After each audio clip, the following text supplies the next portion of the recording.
А по најновите случувања од земјата и светот, време е и за првиот гостин во студио. Денес мојата колешка Слободанка ќе го причека докторот од Аџибадем Систина, доктор Никола Лазовски, кој што е специјалист по васкуларна хирургија. Добро утро за вас. Ќе зборуваме на една интересна тема. Причина е изведувањето на еден комплексен зафат во оваа област, Слободанка. Така е, Оливера, добро утро. Добро утро. До тебе. Добро утро и до нашите гледачи, ќе им посакам да имаат убаво пријатно утринско расположение и од нас, но секако и добре дојде за нашиот гостин. Добро утро и добре ни дојдовте и драго ми е што ќе имаме можност да зборуваме за нешто ново што се случи во Систина, но пред се добре ни дојдовте. Добро утро, ви благодарам поканата и ги поздравам гледачите. Со оглед на тоа дека вие сте прв пат, така рековме, кај нас во утринската програма, за темата веќе ја знаеме. Па јас би започнала веднаш со истата, со оглед на тоа дека ја имаме и на ТВ екраните. За прв пат во Македонија, во Аџибадем Систина, изведена комплексна ендоваскуларна процедура. За понатаму со медицинските термини да не се стужиме толку многу, за да им објасниме многу баво на гледачите за што конкретно станува збор. Па, вака, ја би почнал од една поопшта тема, односно од мојата суспецијалност, што подразбира и што лекува. Секако. Јас сум суспецијалист по васкуларна хирургија и тоа подразбира лекување на крвните садови, на артерии и на вени, вклучително и на аортата, која што е најголем орган. До пред неколку години, поготово кај нас, а претходно и у светот, све ова се работеше отворено, хируршки, класично, со многу голема агресија, у контролирани услови е тоа, под анестезија, но сепак е агресија врз организмот, со голема крвозагуба, со голем број компликации, со голем број проблеми после операција и за време на операција.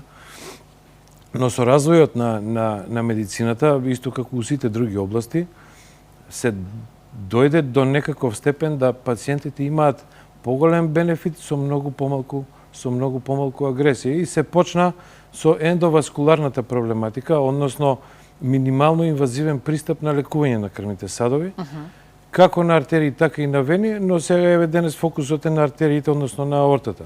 И така почна од помали артерии, стигна до ендоваскуларен третман на аорта, кој што стана стандард у светот, го имплементиравме и кај нас, но подоцна се увиде дека тој стандард на лекување на аортата не е доволен да ги излечи сите болести на аортата. Имаме различни анатомии, имаме различни конфигурации.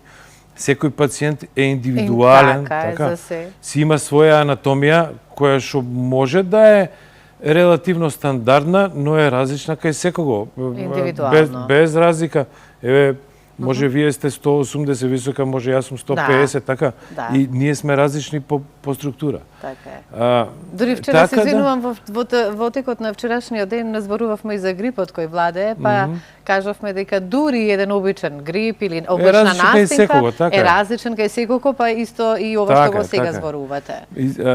Се појави потреба да се индивидуализира начинот на лекување, иако минимално инвазивен, иако ендоваскуларен, да се индивидуализира кај секој пациент посебно. И покрај тоа што имаме стандардизирани методи, ние сепак мораме кај одредени пациенти да применуваме индивидуализирани методи, зависно од болеста и зависно од морфологијата и анатомијата на пациентот, односно на аортата негове у конкретниот случај. Како се загрозува аортата најмногу? Од кои можни причини? Има неколку болести кои што ние ги лекуваме кај аортата. Едната е стеснување на аортата, која што се лекува, исто може да се лекува и минимално инвазивно и отворено. Другата е проширување, односно анеуризма ја викаме. Третата е дисекција, односно раслојување на аортата, на која основа може да се направи анеуризма. И четвртата е повреда на аорта, кај сообраќајни несреќи често знае да се случи повреда на аорта, која што ќе бара итен тевар. Тоа така е по стандарди денес. Итен стент. За да се интервенира. Да.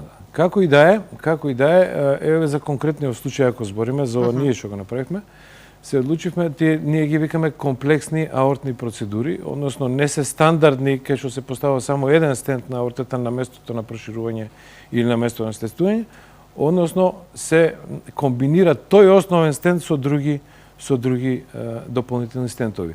Се одлучивме да направиме комплексна аортна процедура која што вклучува стандарден стент, кој што налегнува на болниот дел на аортата, но тој мора да почне од здрава територија на аортата.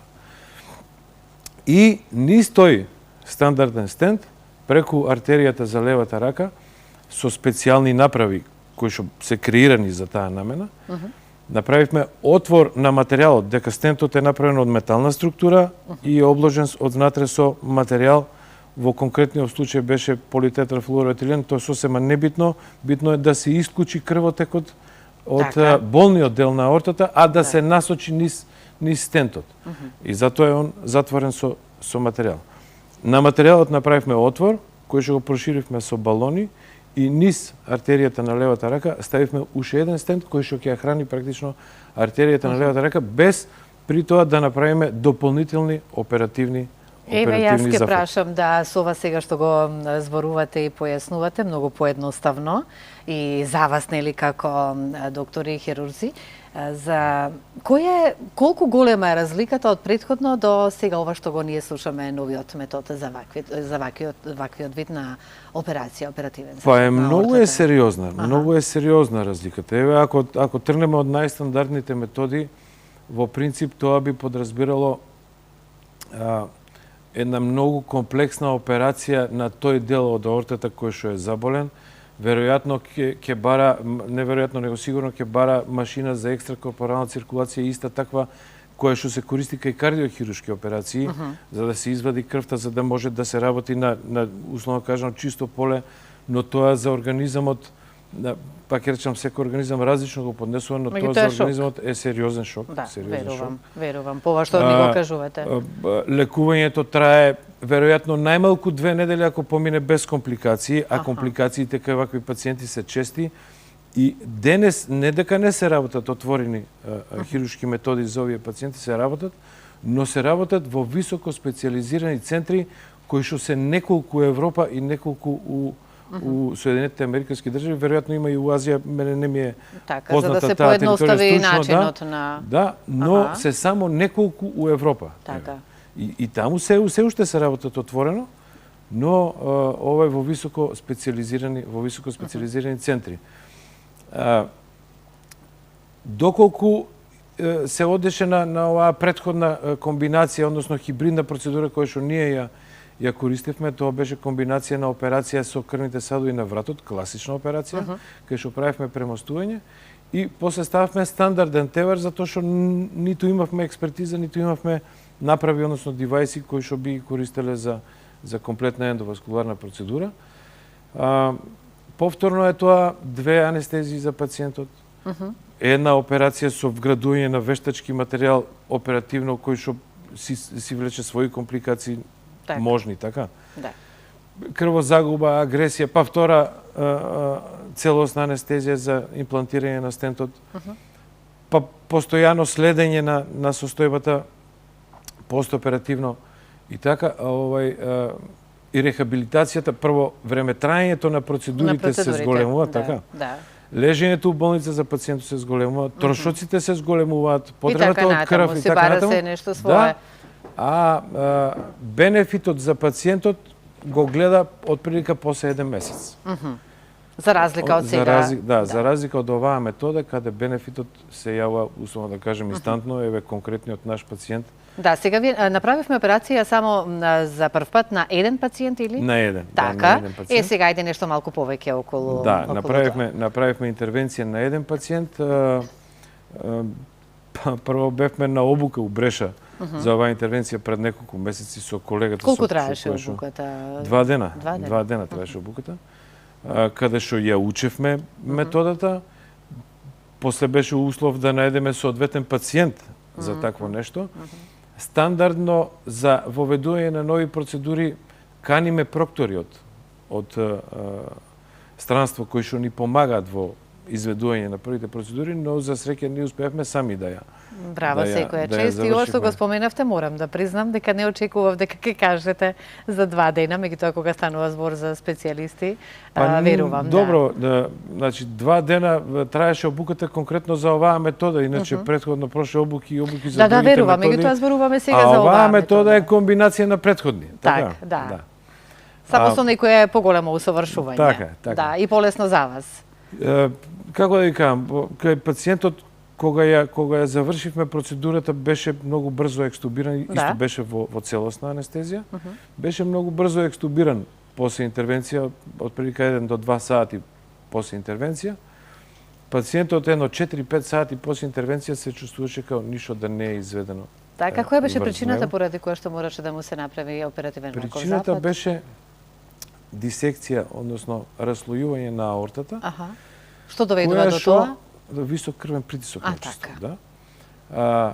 Кое што дисекција, и тоа од пред неколку години, кое што го слабее ѕидот на аортата и се развила во анеуризма. И сега ние практично лекуваме анеуризмата. Има состојби на дисекции на пациенти кои што ги лечиме и акутно, има кои што ги лечиме субакутно, кај него се развила во хронична анеуризма. Така. И сега ние ја лечиме анеуризмата. Но таа анеуризма е исклучително близко до излезот на артеријата за левата рака.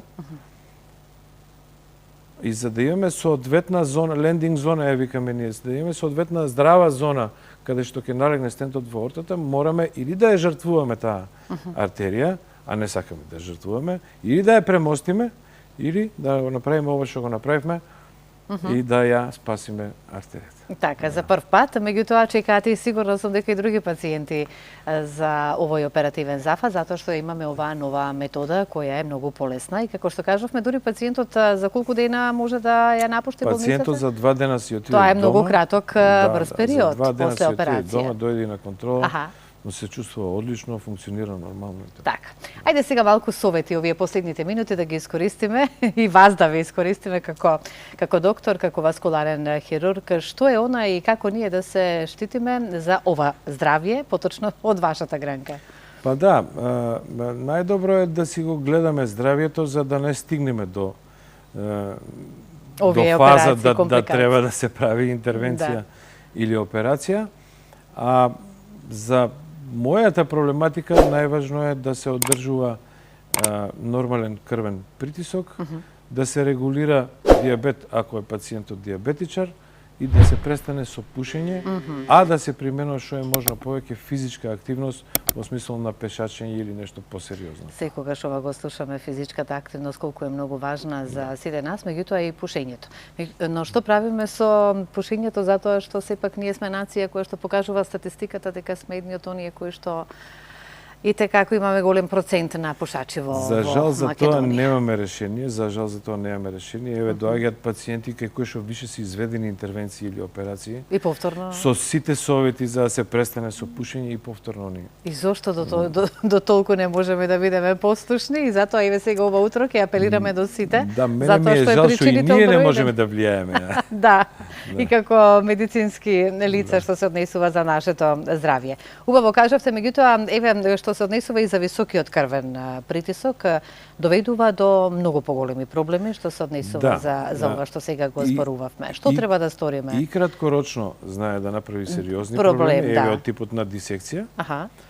Но и долгорочно ако не се лекува, знае да даде многу сериозни импликации и на срцето и на крвните садови кои што потоа ќе доведат до сериозни проблеми, односно може да остават пациентот на операцион стол евентуално еден ден. Исто така, еве според вашите гостувања, медицински лица, доктори кажуваат дека и крвниот притисок и сите оние кои што се имаат проблем токму со него, ги имаме во поголем број во статистиката покажува за жал. Ги има во Македонија доста. Меѓутоа, еве кога треба прво да се интервенира? Што треба ние прво да сториме кога ќе забележиме дека ни е висок крвен притисок? Дали веднаш во прв пат кога ќе ни се покачи притисокот треба да реагираме? Прв пат треба да реагираме. Треба да се јавиме најпрво на матичен лекар кој што на тоа ќе ни даде насоки како да постапиме. Веќе согласно моите информации, веќе од скоро есимната во Соединетите американски држави есимната граница за критериум за висок крвен притисок. Така. Ми се чини дека они више не толерираат ништо изнад 120 крвен притисок. Што правиме? Која Терапија е треба да... причината за тоа не навлегувам. Добра. Но еве развојот на медицината кажал дека што е по нормализиран крвен притисок, тоа е подобро за пациентите долгорочно. За некои кои што некои пациенти имаат одбивност кон лекарствата кои што треба да ги пијат, верувам дека е така, но убаво е ова утро ако ништо друго да ги посоветуваме овие минути да ги искористиме токму за тоа, затоа што нели знам колку толку од вашите гостувања кој е најголемиот здравствен проблем со кој што ние исто се соочуваме. Многу ви благодарам што бевте дел од нашата утринска програма да појасниме и да кажеме за овој нов за прв пат еве во Македонија во Бадем се стигна за ваков нов метод на оперативен зафат на аортата и се гледаме повторно на некоја друга тема со оглед на тоа дека сте васкуларен хирург. Добре дојдени ке ни бидете. Благодарам. Ливера, ние тука завршуваме.